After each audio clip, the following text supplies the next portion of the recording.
Welcome back to Every Other Carl. I'm Carl.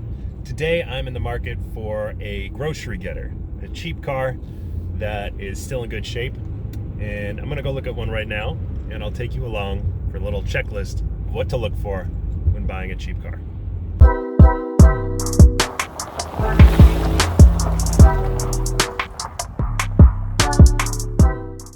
So the car I'm looking at is a 2009 Pontiac Vibe, which happens to be the same vehicle as a Toyota Matrix. So everything about that is actually Toyota, made in Japan or Canada. So that should be a pretty reliable little hatchback. One thing you definitely want to do is check Kelley Blue Book. Just go online, check kelleybluebook.com and put in the year, make, and model of your car, of the car that you're looking at, and see what the price range is. If the car's at the bottom of the range, that's great, you're going to get a deal. But it's also an indicator, especially based on who's selling it, how much might be wrong with it. If you're buying it from a dealer and it's on the very low end of the spectrum from KBB, that's an indicator that there's some problems, because a dealer is going to try to get as much money out of the car as they can. And if they're not milking it for everything it's worth, they know there's something wrong with it. The things I'm going to look for are any exhaust leaks. I'm going to check the oil, check the transmission fluid. If you can smell it, if it smells burned, if it smells really burned, then that's a problem. That's an indicator that the transmission has a little bit of trouble. Check the oil change record. One thing to do is just look at the sticker on the windshield. If it's within 5,000 miles of the current mileage of the car, then that means that the oil change is up to date. Doesn't necessarily mean that the oil change has been done consistently, but it's a good sign. Check the tires, see if all the tires are the same brand and how the tread wear is. Big thing, I'm going to check underneath the car to see what the rust condition is. I'm in the northeast of the US here. We get a lot of rain, a lot of snow, a lot of salt. So if it's really rusted out, especially on the frame, then that is a 100% walk away from it. Yeah, basically anything that is a problem is going to add money onto this cheap car. And the whole reason that I'm buying a cheap car is because I want a cheap car. So I want to see how much I have to put into this car and if it's worth it. If not, I'll walk away. There's a few additional things I wanted to mention. There's a bunch of fluids. There's brake fluid, power steering fluid, coolant, transmission fluid, and engine oil. Those are the main ones. But the main three that you're probably going to look at are oil, transmission fluid, and coolant. And also, if you look underneath the vehicle, look for any drips. And if you have a chance to look up in, see where the drips are coming from. Coolant is usually green. Oil is either clear or a little bit brown. Transmission fluid is always kind of pinkish in color. It's kind of pink. So when you look at the engine oil and you check it, make sure there's no milkiness to it. It should be very clear or a little bit brown with some, kind of a dirty look. If it's milky, that's an indicator that there is coolant mixing in with the engine oil, and that is an indicator of a head gasket failure. And depending what kind of car you're looking at, a head gasket replacement can range between $1,000 and $2,500. Early Subarus are especially prone to this, anything from 1997, let's say, up until 2011. Those Subarus are especially prone to head gasket failure, so be careful there. If you want a more detailed instruction on how to check all the fluids and the maintenance items under the hood, then I put a link in the description to a good video that shows it all. But you're not going to have a chance to look at all of that stuff when you're looking at a car. Another thing you want to take a listen for is any loud ticking in the engine.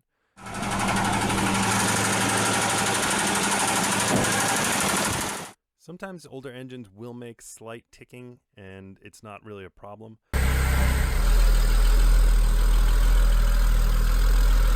But if you put your hand on the engine block while it's running and you feel it tapping on the inside, if you feel those lifter rods tapping the inside of the engine block, don't buy it. That's a bad sign. In a similar vein, if you open the oil cap while the engine is running and a lot of air is puffing out, actually later on in this video you'll see that the car that I'm looking at here had this issue. When I opened the oil cap, a lot of air was just puffing out. That's an indicator that the piston seals, the rings around the pistons, are blown, and the explosion inside that piston chamber is actually leaking out. So that means the engine is on its way out. The moral of the story here is look for big ticket items. So the biggest ticket items that you're going to look for are engine failure, transmission failure, and any frame damage caused by an accident or excessive rust. Those are the big ticket items that are going to cost the most. You also definitely want to check engine lights that are on the dashboard when you turn the car on. If you see a check engine light, have the dealer either scan it and give you a code, and as good practice, you can bring the car to a mechanic and have him give it a whole once over if you're really serious about buying it. And he will tell you what the engine codes are. So this is what I'm looking at. It's a 2009 Pontiac Vibe, which is actually a Toyota Matrix with a Pontiac skin. So I'm looking at the tires, and I want to check the tread life. These are actually not so bad. There's some tread left on it. And I also want to see if all the tires are the same brand. And they're all Goodyear Eagle tires, same age. So that just shows some pride of ownership. I'm looking for any body damage. The only damage I'm seeing on this one is here. Definitely had a little bit of a swipe in the front. The inner fender is coming off a little bit. That's not necessarily something that's going to make me walk away, but it is definitely something that I could use to talk the price down a little bit if I actually wanted this. If it's not pushed in too much, that's probably not an indicator of structural damage, so it might be okay.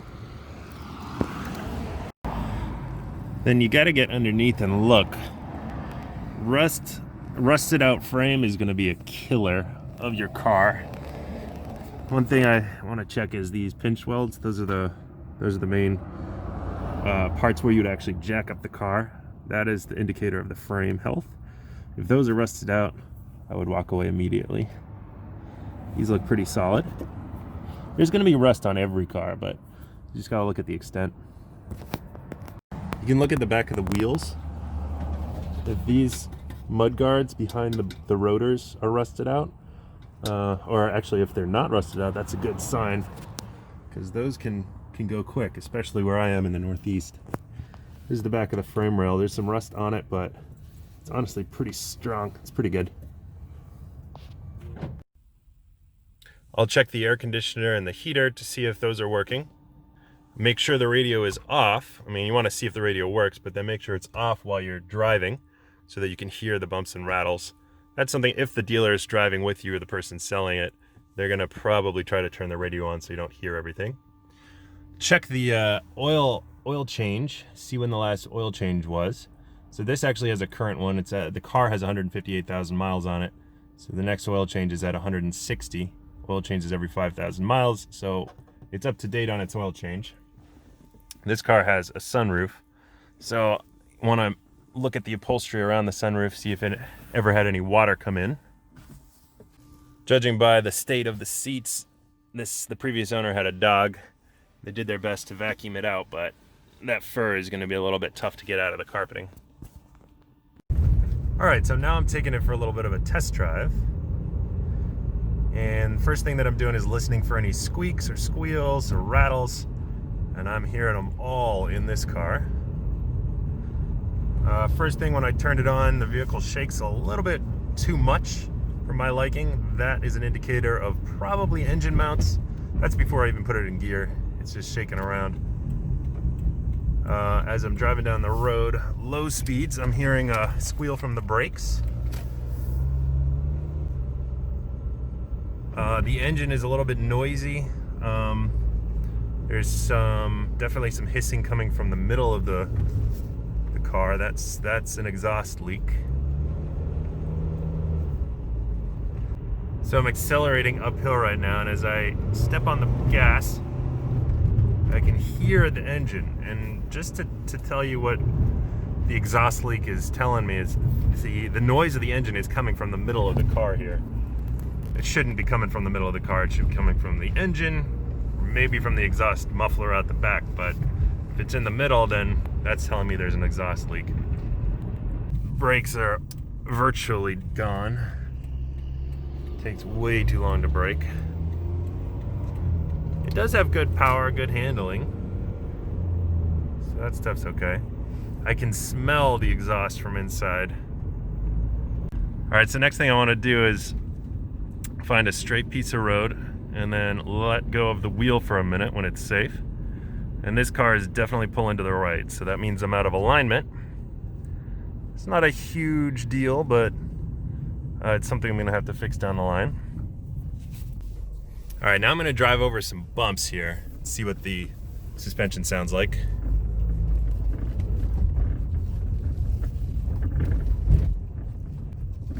Suspension's actually not bad. There's no clanks, so that's a good sign. So the whole reason I want to buy a cheap car is because I want to buy a cheap car. And every little issue that I find, that's adding money onto the price of this car. I know it needs brakes. That's, if I'm doing the work myself, that's over $100. I think the engine mounts are bad. That's hundreds of dollars because it's shaking. Even without putting it in gear, it's shaking a lot. It has an exhaust leak in the middle. That could be as cheap as a $10 patch just to go over the exhaust pipe. But more likely, because I'm smelling the carbon monoxide, I'm hearing it come from the middle of the car. That could be replacing a catalytic converter for a couple $100, or replacing the whole exhaust for $600 to $1,000. It's out of alignment. That's not too expensive, but that's going to be probably $100 at a tire shop. It has that damage on the front wheel well. That's something that if I paid a body shop to do, it would be a couple $100 at least. I pulled the oil cap off when the engine was running, and a bunch of air came out, consistently pushing out air. Every engine is gonna push a little bit of air out of the oil cap, but this was excessive. That is maybe an indicator. I'm a little bit nervous that maybe it has like a piston ring that's blown and it's pushing air out. So that's a huge job. That's several $100 at least or more. So all in, this is not a good purchase to make, even at the low price that it was listed. Bottom line, that car had way too many problems. Listed at $3,400. I estimate just to get it up and running properly, probably need at least $1,500. So that's not the deal that I was looking for. Anyway, hope you learned something from this video and maybe save yourself from buying a lemon in the future. This is Every Other Carl. Like, comment, and subscribe if you would, please. See you in the next one.